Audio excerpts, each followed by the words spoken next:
El 17 de diciembre de 1992, México, Estados Unidos y Canadá firmaron el Tratado de Libre Comercio de América del Norte, también conocido como TLCAN o NAFTA. El instrumento entró en vigor el 1 de enero de 1994 y ha contribuido a convertir a la región de América del Norte en una de las más competitivas del mundo. Actualmente, México, Estados Unidos y Canadá representan el 28% de la producción mundial y el 16% del comercio internacional. La intensificación de la relación comercial entre los tres países ha generado incontables cadenas de producción transfronterizas que resultan en millones de empleos en cada país y han originado algunos de los vínculos económicos más sólidos del planeta. Hoy, la frontera con Estados Unidos, más que una barrera, es un tejido crecientemente interconectado por las relaciones económicas, sociales, culturales y personales. Se ha construido una forma de producción en América del Norte que toma lo mejor de cada uno de los países para que esta región se haga una de las más competitivas del planeta. Yo creo que llevamos ya 25 años desde la negociación original del TLCAN con un proyecto de integración económica en América del Norte.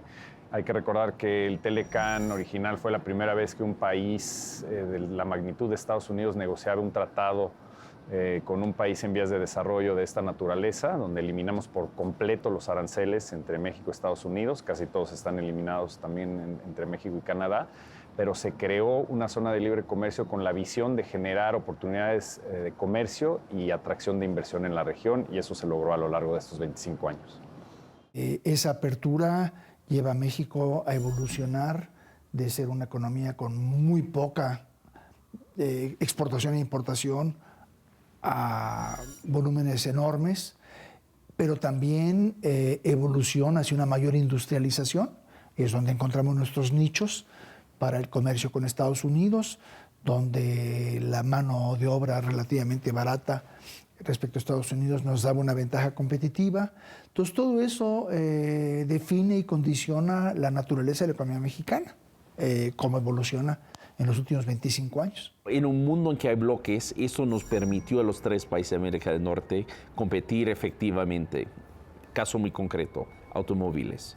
La industria automovilística en América del Norte estaba muriéndose, pero gracias a la integración entre Canadá, Estados Unidos y México, logró ser competitivo y ahorita es la región más competitiva en automóviles, ¿no? Y hasta exporta a otras partes del mundo y tiene muy pocas importaciones de otras partes del mundo. Es inconcebible sin la integración en América del Norte, pero esto en otras industrias es igual. Vemos que esa integración permite que los tres países compitan en un mercado global cada vez más competitivo, porque hay una ventaja comparativa que se puede hacer a través de los tres países en distintas industrias según cómo es el modelo de producción. El tema es que muchas veces también hace falta un poco de educación, digamos, en cuanto a qué es el comercio global, qué es el Tratado de Libre Comercio, que no es una suma cero, es decir, no porque yo te vendo, tú pierdes. Al contrario, yo te vendo porque soy especialista en algo y tú también me vendes a mí otra cosa que yo necesito. Me parece que uno de los tratados de libre comercio más complementarios que hoy existen en el mundo es exactamente el de Estados Unidos, México y Canadá. I think that NAFTA has an important role to play because once we were cooperating among the interests that are important to us, which is trade and growth and development, then from there became other areas of cooperation that were also very important. So for example, once we were able to understand our collective interest as North America in trade, from there we started working towards collective interest in migration and security. And so one of the things that we know about regional integration is that while usually economic integration is at the bottom, cooperation on political concerns also comes out as a normal consequence of working together. And so I think that our relationship between Mexico and the United States has grown much stronger since NAFTA because we are cooperating and talking to each other, not just about trade, but of other areas of cooperation. El TLCAN, sin lugar a dudas, es un pilar en nuestra relación al interior de Norteamérica con ambos socios. Con Estados Unidos hay que entender que se multiplicó el comercio por 5 desde la entrada en vigor del TLCAN. Estamos hablando de un comercio bilateral de más de 580 mil millones de dólares. Y simplemente estados de la Unión Americana como Texas comercian más de 100 mil millones de dólares con México. Es una relación muy fuerte en la cual es una relación donde ambos lados se benefician enormemente. 5 millones de empleos directos en Estados Unidos dependen del comercio con México y es una relación que ha crecido de manera exponencial y es un pilar de nuestra relación en general con Estados Unidos, pero por supuesto un pilar de nuestra relación económica. Con Canadá, a pesar de que es un país que tiene 10 veces menos población que Estados Unidos, tiene un poder adquisitivo similar, inclusive en algunas provincias de Canadá es superior el PIB per cápita de los canadienses con respecto al promedio de Estados Unidos, y es un país con el cual hemos incrementado nuestro comercio 9 veces desde que entró en vigor el TLCAN. Por lo tanto, cuando hablamos de promoción de comercio, atracción de inversión, no hay que olvidar al socio del norte, no hay que olvidar a Canadá, porque es un gran potencial el que tenemos de seguir desarrollando una relación provechosa con Canadá, al igual que con Estados Unidos. Hay 2 beneficios para los mexicanos de pie. Uno ha sido acceso a trabajos en la industria manufacturera. México se ha vuelto el poder de manufactura de América Latina, es el país con más manufactura en toda América Latina. Y es una economía ya no basada en materia prima ni en petróleo, sino en manufactura. Y eso ha permitido trabajos mejor pagados para gran parte de la población. Y segundo, para los consumidores ha permitido la entrada de bienes mucho más baratos. Entonces, televisiones o carros o computadoras o ropa inclusive, es mucho más barato comparado a lo que era hace 20 o 30 años. Igual para norteamericanos y canadienses. El comercio abarató costos y permitió que los mexicanos tengan acceso a bienes y productos que no podían haber tenido hace 20 o 30 años.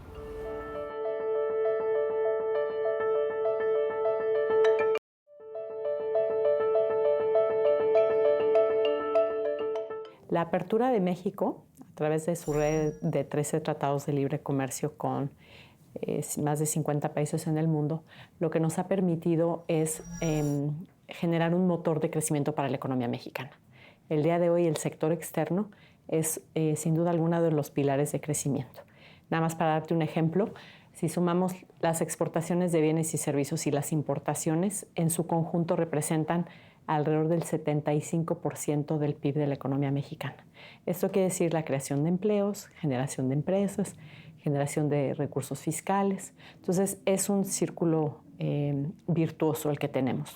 In comparison, the United States, its economy, only maybe 10 to 13% of the economy is based on trade, and of that, a smaller portion is North America trade. So that means that what happens, the external shocks of either the international economy or of North American integration don't affect the U.S., but they do affect Mexico very much. That means that Mexico is in a position of the power relations of Mexico are much weaker when it comes to the United States. And that makes Mexico vulnerable to threats. And we've seen them. We've seen them in the lead up to the presidential election, the last election, in the ways that Trump was able to, in many ways disparage the Mexican government, Mexican economy, Mexicans in the United States, and so on. The Mexican government can't help but react to those kinds of threats, whether or not, and their response has been, cautious. En la negociación original del TLCAN, una de las críticas, una de las preocupaciones de muchos de los sectores productivos y de la sociedad civil en México era justamente esta asimetría en el tamaño de las economías, el poder político de Estados Unidos versus México. Y en realidad lo que vimos es que en muchos sentidos las economías de México y de Estados Unidos son complementarias. Vimos un incremento radical, por ejemplo, en las exportaciones del sector agropecuario a Estados Unidos, cuando se decía en esa época que por la diferencia del tamaño de las economías y de la potencia de la agricultura estadounidense nos iban a avasallar. Si tú ves lo que ha pasado en estos 25 años en el sector agro, por ejemplo, tenemos ahora un superávit comercial de casi 7,000 millones de dólares. Pasamos de comerciar menos de 9,000 millones de dólares en el sector agropecuario a un comercio que es casi de 50,000 millones de dólares y donde México exporta casi 30,000 millones de dólares en productos del campo a Estados Unidos y es casi la mitad provienen de productos frescos, frutas y hortalizas, mientras que Estados Unidos nos exporta cárnicos y granos y oleaginosas. Entonces hay una complementariedad, te doy el ejemplo agropecuario, pero es lo mismo en industrial, donde ha habido una integración de clústeres industriales y un gran éxito de sectores productivos en México gracias al Telecán, como el aeroespacial, automotriz, electrónico, dispositivos médicos y muchos más. Entonces, a pesar de la diferencia del tamaño de las economías, nosotros tenemos una relación de iguales con Estados Unidos en términos económicos gracias al Telecán. México es cada vez más, no quiero decir compite, pero sí está a la par de Estados Unidos en cuanto a productividad, competitividad. Si vemos, por ejemplo, las inversiones de Estados Unidos en México en los últimos 20 años, son 200 billones de dólares, 200,000 millones de dólares, ¿no? Empresas como General Motors, empresas como, desde Kimberly-Clark, Constellation Brands, cientos de empresas, Caterpillar, Cargill, cientos de empresas han invertido de Estados Unidos en México. 200 billones de dólares en 20 años. México tiene casi 50 billones de dólares también de empresas mexicanas que han invertido allá.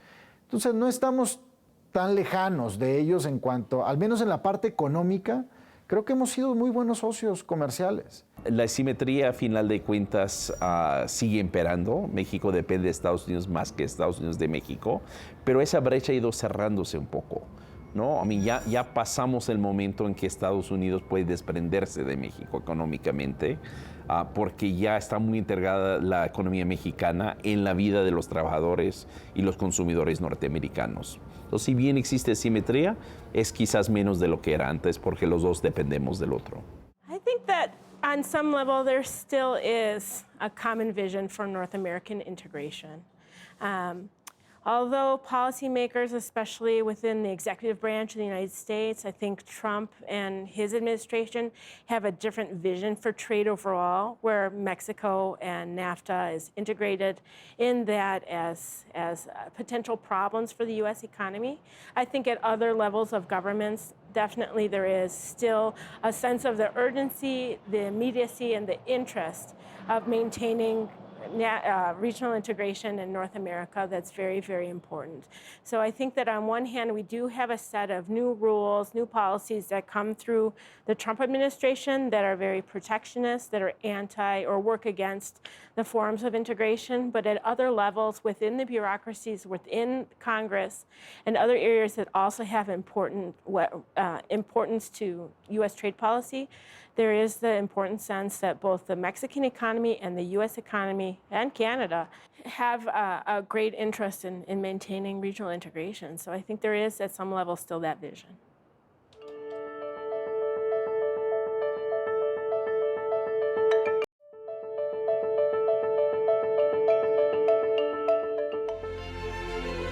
Motivado por razones políticas y económicas, y a casi 25 años después de su entrada en vigor, Estados Unidos propuso la renegociación del Tratado de Libre Comercio. Las negociaciones duraron más de un año y finalmente, el 30 de septiembre de 2018, los gobiernos de México, Estados Unidos y Canadá acordaron modernizar el Tratado de Libre Comercio de América del Norte para crear el TMEC, o Tratado entre México, Estados Unidos y Canadá. El nuevo instrumento busca aprovechar las oportunidades de la economía del siglo XXI, avanzar hacia un comercio regional inclusivo y responsable, fortalecer la competitividad de América del Norte y mantener la certidumbre en el comercio y las inversiones de las tres naciones. Para que el TMEC entre en vigor, es necesario que sea discutido y ratificado por los Congresos de México y Estados Unidos, así como por el Parlamento de Canadá. La ocasión sirve para reflexionar acerca de la relación comercial entre México, Estados Unidos y Canadá, y el futuro de los vínculos económicos entre estos tres países. Para México, el tratado representa la oportunidad de crear más y mejores empleos. El tratado representa la posibilidad de que la integración industrial que tenemos con la economía canadiense y la economía estadounidense se mantenga y podamos transitar hacia una economía en la que podamos producir bienes industriales, bienes agrícolas, con mayor contenido nacional, que podamos contribuir a que junto con nuestros socios tengamos una mayor presencia en la economía mundial. El gobierno actual entró como gobierno electo cuando estaba avanzada la negociación con el equipo de Peña Nieto, del presidente Peña Nieto, bajo el secretario Guajardo y el canciller Videgaray. Estaba avanzada la negociación, pero avanzada pues es un poco un decir, porque había una serie de aspectos fundamentales que no habían sido empezados a ser negociados, o sea, no se habían tocado, aspectos fundamentales, y otros en los cuales la dinámica estaba perdida. Entonces nosotros llegamos como una inyección de adrenalina gigantesca, enorme. La negociación se reinició gracias a nuestra contribución, o sea, fue un lanzamiento de la nueva dinámica y contribuciones centrales en una serie de aspectos que no habían sido tocados o que no habían sido resueltos. Mira, es interesante porque esta negociación fue muy diferente que la negociación original.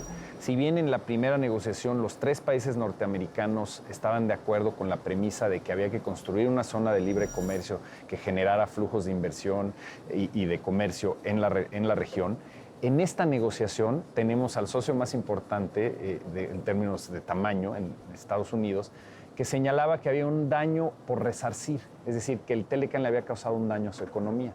Repito, la evidencia empírica muestra un gran éxito para los 3 países, pero ese era un reto que enfrentamos en esta negociación.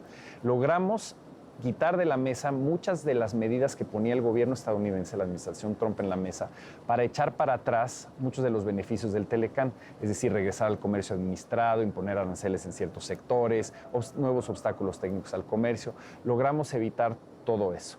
El reto de aquí para adelante, en términos de la ratificación, es principalmente el proceso que se está viviendo en el Congreso de Estados Unidos. Como sabes, ya se ratificó en el Senado de la República en México, Canadá en su Parlamento está pensando hacer lo mismo en las próximas semanas, y el gran reto aquí va a ser, de aquí al otoño, sí puede haber un consenso entre la administración Trump y sobre todo la Cámara de Representantes, que tiene una mayoría demócrata.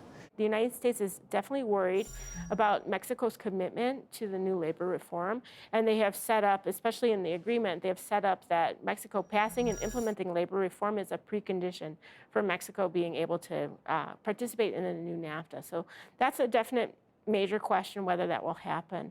There's another set of questions about the enforcement of dispute resolution that's interesting. There's a panel, working group within the Democratic caucus now that's working on labor questions, enforcement questions. Questions about enforcement of the environmental rules that are another chapter, and also the final one is pharmaceuticals. Mira, yo creo que el tema salarial es uno de los pendientes que tenemos en México por muchas razones. Sin embargo, me parece a mí que si nos fijamos de una forma muy general en lo que se refiere al ingreso de los empleados en México, aquellos el día de hoy que están vinculados a empresas o sectores que están integrados a las cadenas globales de valor, en su conjunto tienden a tener salarios más elevados. Aquellos sectores donde hay inversión extranjera directa tienden a pagar mejores salarios. ¿Por qué? Porque también requieren mano de obra más calificada y más capacitada. En la medida en que el sector exportador y la integración de México a los mercados internacionales pueda promover mayor valor agregado, recursos humanos más capacitados, empresas más productivas y mano de obra más productiva, sí vamos a poder ver un mayor poder adquisitivo y un mayor salario. Sin duda alguna es uno de los pendientes en México, es una de las áreas en las que necesitamos trabajar y creemos que con la reforma laboral que va vinculada de alguna forma al nuevo Tratado México-Estados Unidos-Canadá, esta independencia de los sindicatos y esta autonomía sindical en términos de elección de liderazgos y negociación de contratos colectivos sí le va a dar una mayor fuerza a los sindicatos y esperamos que esto redunde en mayores salarios para los empleados mexicanos. Entonces, los temas pendientes del NAFTA, como lo conocemos, sí están reflejados en el nuevo TEMEC o USMCA. temas, por ejemplo, de comercio digital, comercio de servicios, temas financieros, el tema laboral, evidentemente. Yo creo que sí se contemplan. Hay temas tecnológicos, si bien no es un tratado perfecto, ¿no? Como no creo que habría un tratado perfecto en el mundo, puesto que siempre hay necesidades de ambos lados y es una negociación, y en una negociación alguien cede en una parte, el otro cede en otra parte, eso es. Pero yo creo que es un buen documento, es un buen tratado al que se llega a partir de 2 años de negociación y que digamos que actualiza el Tratado de Libre Comercio como lo conocíamos, el NAFTA. México también me parece que se actualiza con sus tratados bilaterales que tiene con otros países, con el TPP, y de esa forma balanceas también el comercio con Estados Unidos y con Canadá. Esos me parece que son los retos. Es el hecho de que es un tratado mucho más específico. Se revisa mucho los textos y mucho de lo que se repite, entre comillas, no se repite. Se depuran los textos, se mejoran las definiciones, se hacen más precisas las condiciones, se hacen más estrictos los plazos. Me parece que hoy hay un escenario de mayor certidumbre comercial. Me parece que la propia firma de los presidentes del USMCA sí alivió un poco la tensión que había. Hoy México ya pasó ese tratado. Hoy falta Estados Unidos y Canadá en procesos quizá políticos que hacen mucho más compleja la firma o el paso por el Senado, por el Congreso en Estados Unidos. Pero creo que hoy al menos entre México, Estados Unidos y Canadá, hay un poco más de certidumbre. La existencia de esta relación comercial y económica y de inversión, ¿no? La inversión, mexicanos en Estados Unidos en México, etcétera, consecuencia de la misma apertura y del mismo relacionamiento, pues también llevan consigo un mayor relacionamiento cultural, turístico, en todos los terrenos. Entonces ha sido, yo pienso, tengo confianza en decirlo, el agente dinámico que ha llevado a México de una economía con ciertas características cerrada, pero eso es una palabra que encierra mucho de su significado, a una economía muy diferente, a un país muy diferente, mucho más abierto económica y mentalmente.